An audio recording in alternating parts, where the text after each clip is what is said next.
Hi everyone, my name is Niyati Said and my topic for the presentation is second class or kingdom Protista. Okay, all single-celled organisms are placed under the kingdom Protista. The term Protista was first used by Ernest Haeckel in the year 1986. Okay, this kingdom forms a link between other kingdoms of plants, animals and fungi. Protista, they represent an important step in early evolution. The first Protista, it evolved probably 1.7 billion years ago. The members of the Protista are primarily aquatic in nature. It is a very large group that comprises of at least 60 phyla. Many Protista, like algae, are primary producers in the aquatic ecosystem, and some Protista are responsible for serious human diseases like malaria and the sleeping sickness. Okay, so kingdom Protista, it includes single-celled eukaryotes. They are primarily aquatic in nature. Boundaries of this kingdom are not well defined. What may be a photosynthetic Christian to one biologist may be a plant to the other. Okay, and this kingdom forms a link between, or you can say link with the others dealing with the plants, animals and the fungi. Okay, and its cell contains well-defined nucleus and other membrane-bound organelles, and some have flagella or cilia. They can reproduce sexually and asexually by the process involving fusion and the zygote formation. Okay, now, the kingdom Protista is categorized into two taxons. One is protozoans and other is algae. Protozoans, animals like single-celled organisms, and algae, which are plant-like single or multi-celled organisms. Okay. Now, the classification of kingdom Protistans, they are divided into 5. Chrysophytes, Dinoflagellates, Euglenoids, Phylum molds and the Protozoans. We'll be studying all these 5 in detail. Okay. Kingdom Protistans, they are Chrysophytes. Okay, that they are found in fresh water and the marine element as well. They are microscopic and they float passively in water currents, and most of them are photosynthetic. It includes diatoms and golden algae. Okay, this group includes diatoms, means this Chrysophytes includes diatoms and golden algae, that is desmites. They are found in fresh water as well as in marine water, as I have told you. Okay, and they are microscopic in nature and most of them are photosynthetic. In diatoms, the cell walls form two thin overlapping shells which fit together as in soap box. Okay, the walls are embedded with silica and thus the walls are indestructible. Okay, and thus diatoms have left behind large amount of cell wall deposits in their habitat. This accumulation over billions of years is referred to as diatomaceous earth. Being gritty, this soil is used in polishing, filtration of oils and syrups. Okay, diatoms are the chief producers in the ocean. These are the Chrysophytes atoms, which I have told you that they are siliceous cell walls that forms two thin overlapping shells which fit together as in soap box. Okay, the cell wall, it deposits of a diatom over billions of years in this habitat known as diatomaceous earth. Okay, and they are the chief producers in the ocean. I'm again repeating the same. And now come to its characteristics. Characteristics of Chrysophytes. Okay, in many Chrysophytes, the cell walls are composed of cellulose with large quantities of silica. Okay, some have one or two flagella, which can be similar or dissimilar.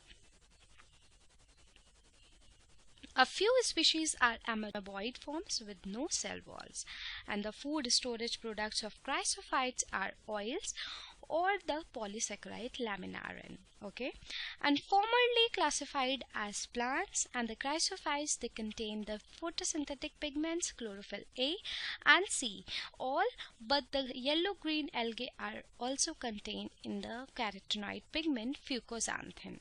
Okay, now the question arises, how do they move and what color are they? Then desiccated crystals of or fibrils stick to surface when they are hydrated, and when they contract they move the diatom along. This way the diatoms, they move. Okay, and the centric diatoms have radial symmetry in valved view, and they lack rapines and pseudorhabs. The outline of the centric diatoms is usually circular or oval or elliptical. Okay, now the question arises, what color are they, and due to which they are colored in nature? So the protoplast of a diatom has a nucleus, central vacuole, and one to several brownish plastids which contain chlorophyll A and C, as well as 13 carotene and xanthophylls. Okay, and color is due to chlorophyll Fl plus accessory pigments chlorophyll C1 and C2 golden brown color due to fucoxanthin, a carotenoid found in brown algae. What are the food reserves? Now the arises, what are the food reserves? Food is stored as oil or leucocin in vesicles in the cell, okay, such as oil, fat, carbohydrate, etc.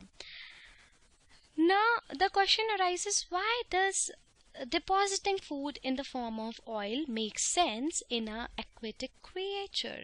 Then considering this, considering density effects, translucency, and the energy content is the answer, that depositing food in the form of oil makes sense in the aquatic creature. Okay, now the dinoflagellates. Dinoflagellates, these organisms are mostly marine and are photosynthetic in nature. They appear yellow, green, brown, blue, or red depending on the main pigments present in their cells. The cell wall has stiff cellulose plates on the outer surface. Most of them have two flagella. One lies longitudinally and others transversely in the furrow between the wall plates. Very often, red dinoflagellates, example you can say gynalogs, which undergo certain, or you can say undergo such rapid multiplication that they make the sea appear red. Okay, and toxic released by such large number may even kill other marine animals such as fishes. Okay, as you can see, the rapid multiplication, they make the sea appear red, or the red tide you can say.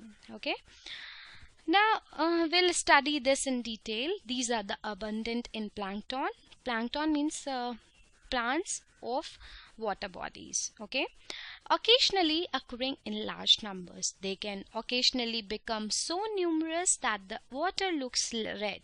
Thus this algal bloom, or you can say meaning that there is a large number of them having nothing to do with flowers, which they do not have, is called as red tide. Okay, because dinoflagellates are toxic to humans, it is not safe to eat shellfish collected where red tide is occurring. Okay, and these dinoflagellates are bioluminescent, that is, they are able to produce light like lightning bugs and at the night during red tide, and the crest of the ocean waves appear to glow in the dark. Okay, most of them have two flagella. I'm talking about dinoflagellates, that most of them have two flagella. One lie longitudinally and other transversally in the furrow between wall plates, as I have told you.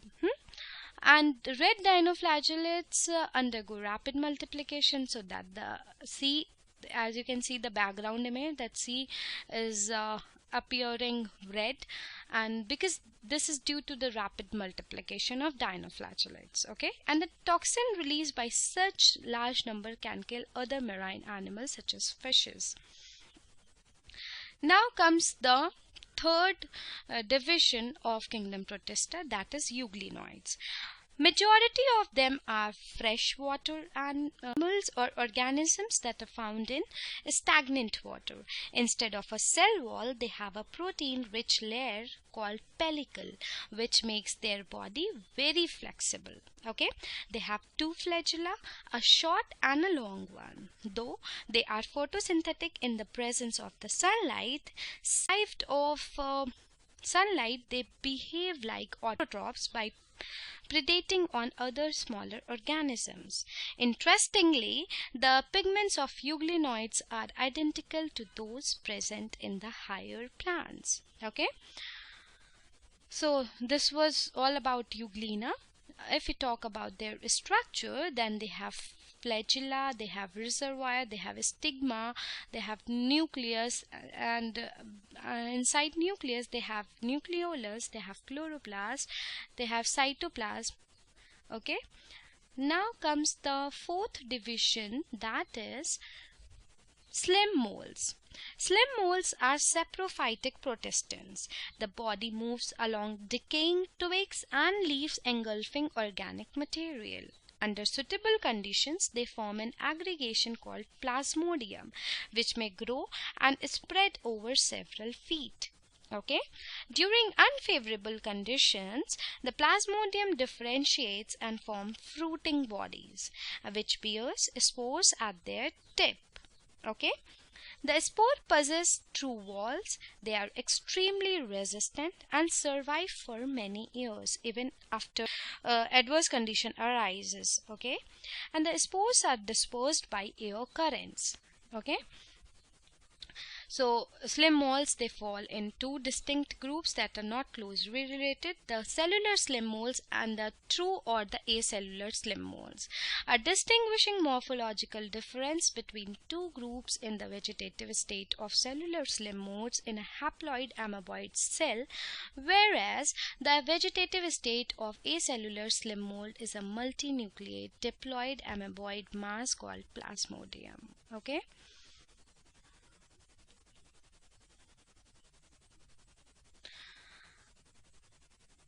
Now, the fifth division is protozoans.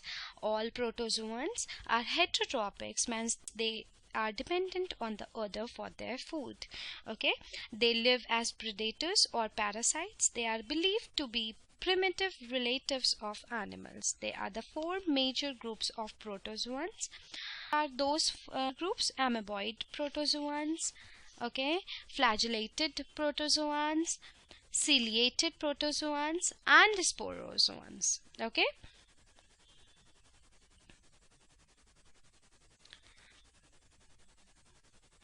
these are amoeboid, flagellated, ciliated, and sporozoans. If we talk about the amoeboid protozoans, then these organisms, they live in fresh water, seawater, or the moist soil. They move and capture prey by putting out pseudopodia, that is false feet. For example, amoeba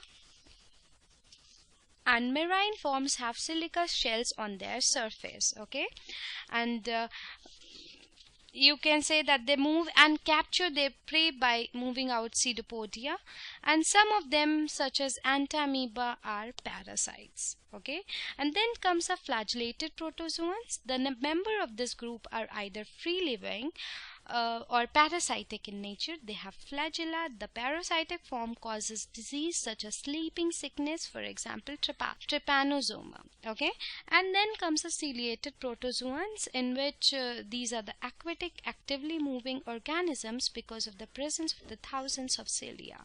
They have a cavity that opens to the outside of the cell surface, and the coordinated movement of the rows of cilia causes water laden with food to be steered into the gullet. Okay, and then comes the sporozoans. They have an infectious spore-like stage in their life cycle.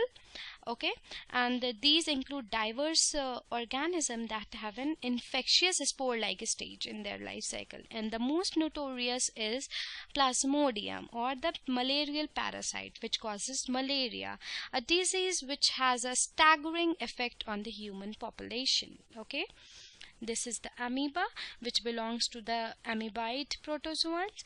This is trypanosoma, okay, and this is paramecium, which belongs to the ciliated protozoan, and this is plasmodium, which belongs to the category sporozoans. Okay, now we'll be studying protozoans in detail, which are animal-like protists, animals that they have resemblance to animals that are known as protozoans.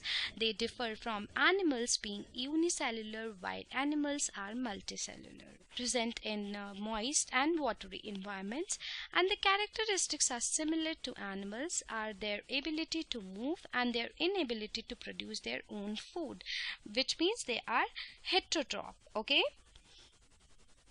now they differ from animals being unicellular, while the animals are multicellular.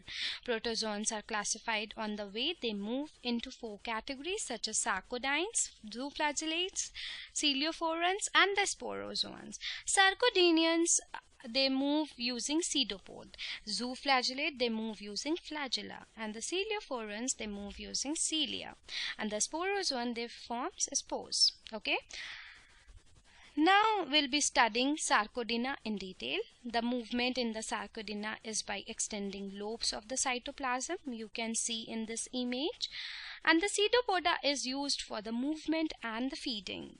Okay, during the formation of the pseudopodia, the cytoplasm streams into the lobe, causing the lobe to ooze and grow. Okay, and then comes mastigophora, or they are also known as zooflagellates. These protozoan, they move with the help of flagella. Most of them are parasitic in nature. Many flagellates are seen in the intestine of humans, in termites, and other animals. Some flagellates are very harmful also. Example is trypanosoma gambiense, which causes a sleeping sickness in cattle and the humans. Okay, asexual reproduction is seen in Mastigophora phylum by binary fission is the norm, but some species reproduce asexually by the process called syngamy, the fusion of 2 gametes produced by meiosis. Okay, it's a fertilization process. Okay, and then comes a phylum Coeliophora. Okay, protozoans of this phylum, they move with a hair-like structure called cilia. The cilia stick out of their cells. The movement of the cilia is paddle-like. It sways back and forth for the movement and the fast beating of it. Okay, and in some species the cilia are organized into rows or clumps that the organism used to walk or jump. Okay, and the cilia is also used to sweep food particles into the organism. Example is paramecium. It is a ciliate protozoan which is found in the fresh water and the ponds. It commonly known as slipper animalcule. Okay, and then comes phylum Sporozoa. Phylum Sporozoa, all members of this phylum are non-motile and parasitic in nature. They form spores, and hence the name is Sporozoa. They lack locomotory structures and they are carried in their host by their body fluids. Many sporozoans causes serious diseases in human, for example plasmodium. A parasite causes malaria in humans. Okay, as you can see, structure of phylum Sporozoa. They have polar link, they have conoid, pellicle, microneme, rophthry, Golgi body, nucleus, mitochondria, and the posterior ring. Okay, and now comes the plant-like Protista known as algae. Till now we were studying the animal-like Protista, and now we'll study about the plant-like Protista, that is algae. Plant-like Protista have chlorophyll like that in plants. The green substances in their cell enable them to make food by photosynthesis. They produce and release oxygen like the plants. It is believed to be the most supply of oxygen on earth is from the plant-like Protistans. Okay, and the plant-like Protistans are the major food source and the primary producers for water organisms. Okay. And then comes the phylum Chlorophyta. Chlorophyta is a green algae, the green algae that includes unicellular and the multicellular algae. They are mostly freshwater. Body is sheet-like thallus. They have cell wall which is made up of cellulose and the pectin. Food is reserve starch which is stored in paranoids. Okay. Example is Spirogyra. It is a unicellular green algae. It grows as a green thread or the filament. And then comes a phylum Rhodophyta, that is red algae. Red algae are mostly large and multicellular. They grow in oceans. The algae nori and the gelatium are used as food in the part of Asia. Okay, and carrageenan and the agar are glue-like substances in red algae. Agar is used as a medium which is used for growing bacteria and other organisms under laboratory conditions. And agar is also used to make gelatin capsules and a base for cosmetics. Okay. And then comes this I have told you that the carrageenan is also used as a stabilizer and thickener in the dairy products. It is used to give toothpaste its creamy texture. Okay, and then comes a phylum Pyrrophyta, which is known as brown algae, commonly known as brown algae. Brown algae are multicellular. They grow on rocks in the shallow water of the sea. Large brown algae are called kelps. Okay, kelps may grow densely in the seas and form kelp forests. They form important food sources for fish and invertebrates. The brown algae growing on rocks are known as rockweed. Example of rockweed is sargassum. Algin in a substance derived from some algae which is used in making ice cream, lotion and the plastics. Okay, so that was its economical importance. I hope it's clear to all of you. And some species of the brown algae have a structure called holdfast that anchor the algae to submerged rock. Okay, attached to the holdfast are stem-like stalks that support wide leaf-like blades. These blades provide the major surface for nutrient exchange and the photosynthesis and are lifted up towards the water surface by the air bladder. Okay, and then comes a phylum Chrysophyta, that is golden algae. Chryso means color of gold. Okay, these are three types of golden algae: yellow green algae, golden brown algae and the diatoms. Diatoms are the most abundant and are found in seawater and freshwater habitats.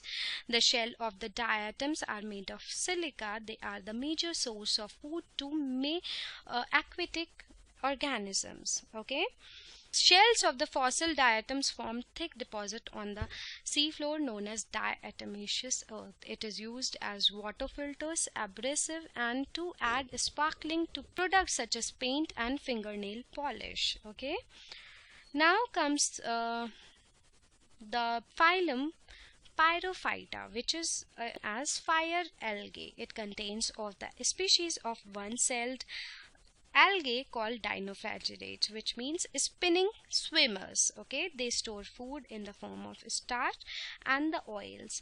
The red color is due to the chlorophyll A and C and the xanthophylls. Okay, these organisms have the capability of bioluminescence.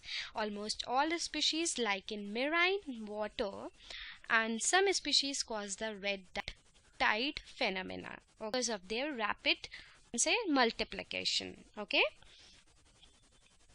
now we will study about the fungus-like protist. Till now we have studied animal-like protist and plant-like protist. Now what left is fungus-like protistants. Fungus-like protistants are the slim moles or the division Myxomycota. Okay, these organisms are commonly known as slim moles. They are saprophytic protistants. They are very bright in appearance. They live in moist soil, decaying plants and trees. They are single-celled organisms. During favorable condition, they form multicellular aggregations called plasmodium. During unfavorable condition, plasmodia differentiate to form fruiting bodies which bear spores at the tip. These spores possess resistant true walls which help in the survival for the long time during adverse conditions. These spores disperse by air currents. Okay. And if we talk about their structure and all, then their body structure is unusual in that the nuclei undergo mitosis, but there is no cytokinesis. There are no individual cells with one nucleus each. Okay, rather the body is a giant multinucleate mass of cytoplasm, and the slim moles are mobile. They move by amoeboid movement, in other words like a giant amoeba with giant pseudopodia. Okay, now come to the economic importance of the protistans. Protistants are useful in the following manners, such as source of food, source of medicine, source of commercial products, source of medicines, source of minerals, biological research, and pathogens. Now, if we talk about the source of food, then some protistants like kelps are edible. Okay, and if we talk about the source of commercial products, then marine protists are useful source of useful substances like algae, agar, and carrageen, and antiseptics. Okay, they are the primary producers of aquatic ecosystem. And instance are primary producers. They play a basic in fluid kinds, providing food and oxygen. Okay, they are the source of medicines, means they are a sodium laminaria sulfate, fucoidin, heparin. They are all the algal products used as blood coagulants. Okay, one product is also there, Langbea. Langbea, it produces an anti-cancer compound. Okay, now if we talk about the source of mineral, then kelps are rich in sodium, potassium, iodine, etc. They are good source of minerals. And biological research, they are used in biological research, such as for example cholera. Vibrio cholera is unicellular non-motile alga. Okay, and then the pathogens. These are pathogenic organisms and may cause many diseases in man and also in fruits and the vegetables. It causes late blight potatoes and cause disease in some. So this was all about the kingdom Protista.